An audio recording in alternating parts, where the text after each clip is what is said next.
পুরনিয়োগ দুর্নীতি মামলায় তল্লাশি অভিযান ইডি। সল্টলেকে মন্ত্রী সুজিত বসুর অফিসে হানা। দক্ষিণ দমদম পুরসভার ভাইস চেয়ারম্যানের লেকটাউনের বাড়িতেও ইডি।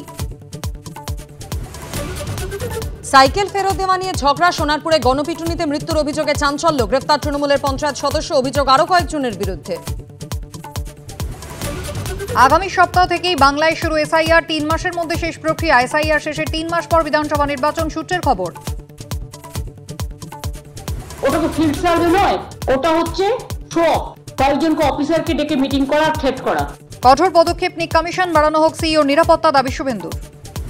ভুয়ো ভোটার চিহ্নিত কিভাবে, রাজনৈতিক চাপ এলে কি করব, কমিশনকে প্রশ্ন বিএলওদের।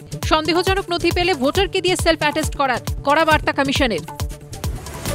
কাল ভোর 5টা থেকে 4 ঘন্টা, রবিবার দুপুর 3টে থেকে 5 ঘন্টা বন্ধ থাকবে বিদ্যাসাগর সেতু। মেরামতি এবং সংস্কারের জন্যই সেতু বন্ধের সিদ্ধান্ত। ঘুরপথে চলবে গাড়ি। অফিসারদের থ্রেট করছেন সিইও। অভিযোগ মমতা বন্দ্যোপাধ্যায়ের। হারের আশঙ্কাতেই এসআইআর বিরোধিতা। তৃণমূলকে নিশানা বিজেপির। ঘণ্টাখানিক সঙ্গে সুমন রাত 8টায়।